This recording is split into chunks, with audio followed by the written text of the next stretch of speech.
สบายดีพี่น้องถักทายสบายดีมื้อนี้ออกมาสวนจ้าเลี้ยงงัวพี่น้องจ้าเอางัวออกมาสวนแล้วเสาร์นี้น้องโตโน่กำลังไปเจอจูงออกมากับพ่อใหญ่ทอนแล้วก็ผูกไว้ใส่เดี๋ยวสิพาเลาะชมสวนกันจ้ะยามแรงๆยุงบริผาปิดหนามาซ้ำช่วงนี้ช่วงฝนหนาฝนยุงในสวนก็หลายพี่น้องเอ้ยถือหนามาพร้อม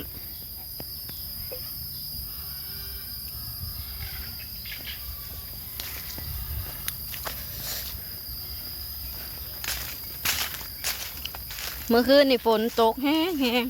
พอดีตกลงมาให้อันดินในไหนาเฮาเจ็บไก่ยังเคี่ยกินเขาบ่ได้นี่เนาะตอนนี้เป็นเวลาประมาณ4-5 โมงแต่เบิงแดด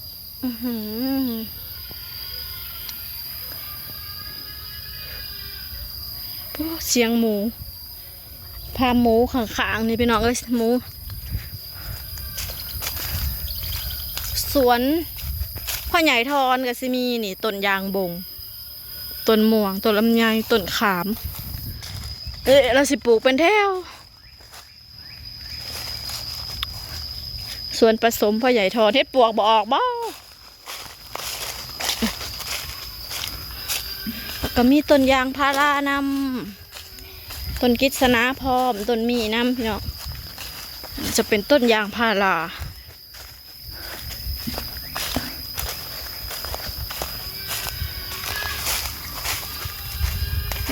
หัวเฮาอยู่นี่ก็สิปล่อยงัวเล่มกินหญ้าจ้ะโอ้หมอน่ะแหนกินบักมีพาหมูพี่น้องเอ้ยทางขางปุ๊เป็นพาหมูของอ้าวเป็นน้องชายของพ่อใหญ่ทอนนี่จะมีดินติดกันเขาจะเลี้ยงหมูเนาะยุงร้ายขนาดเลยจ้าต้นบักพร้าวสูงปุ๊บ่มีชิดกินมันสูงก็มีแต่ละต้นก็มีหมากพอได้กินอยู่ได้พี่น้องแต่ว่าเอาบ่เทิงเนาะขึ้นบ่ได้มันสูงเกินไปจ้ะมักมีโอ้โหต้นมักมีโยดถิบเบิดเป็นต้นมีที่พันแบบบ่อันนั้นปันใดก็เลยบ่ได้พิษมาไว้กินของฟ้าพร้อม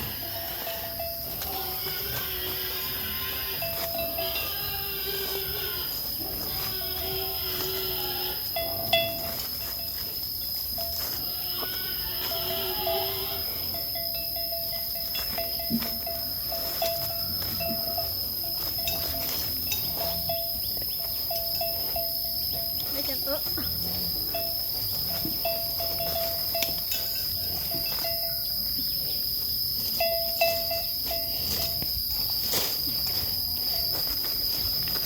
ูไปน่าจะเซ็ตข่อยจะสิไปยังไปแบบ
เบิกหมักมีจุ่มนี่หาหมาก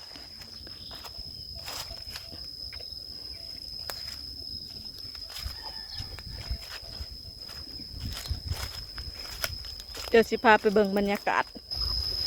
แคมป์ของลมผัดเย็นสบายบรรยากาศ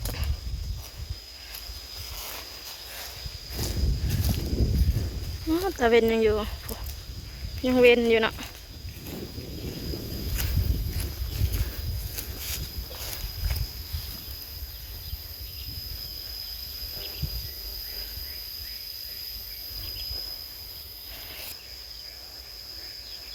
บรรยากาศดีค่ะพี่น้อยท้องฟ้างามงาม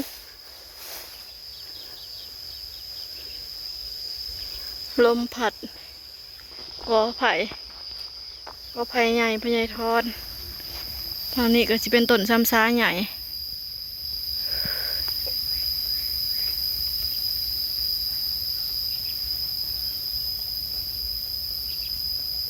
บรรยากาศดีค่ะโอ้หญ้าก็ลายไปเอาลงมาเลี้ยงอยู่นี่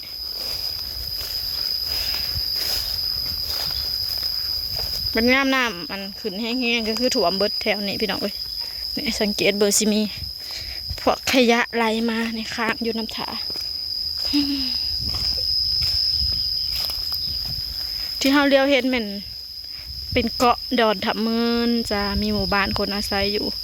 มีไฟฟ้าใส่พี่น้องบ้านดอนทับเมินเป็นเกาะกลางแม่น้ำคลองแม่น้ำโขงนั่นเองจ้ะฝั่งนั้นก็จะเป็นฝั่งไทยเนาะไปเลี้ยงงัวกัน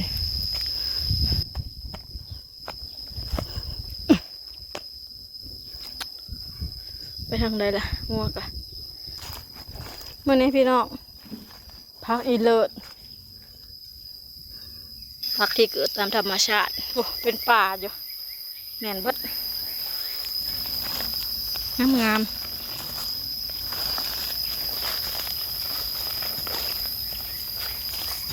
เท่านี้ก็สิเป็นสวนมักนาวหน่อยพันพื้นบ้านพี่น้องเอ้ยหอมหน่อยหน่อยหอมบริโภคน้ำก็เป็นเซยได้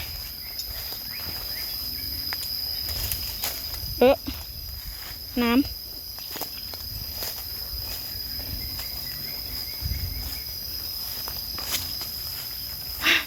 หัวหยู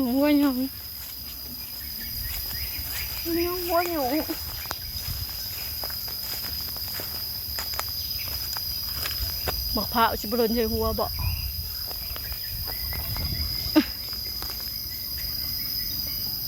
หนังก้อนหนังเกลือยุงปุ๊ต้นมะฟ้าพร้าว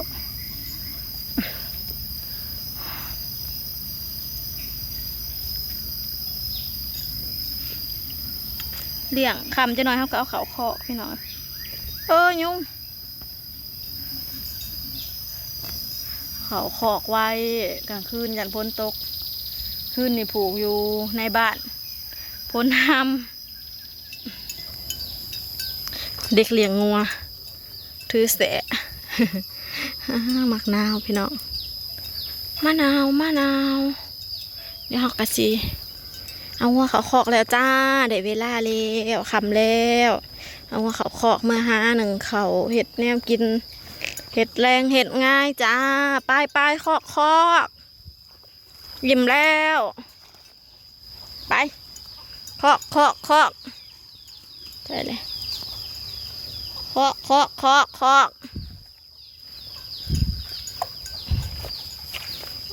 สวนก็มีแต่หญ้าหยุบมีแต่น้ำคอกเด้อคอกเขาคอกแล้วคำแล้วสิไปไซเนาะ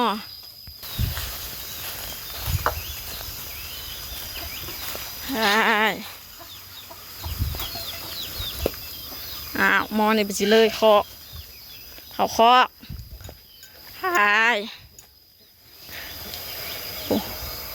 เป็ดไก่กระแซวสะโอเคจ้าพี่น้องเดี๋ยวดาวผูกงัวก่อน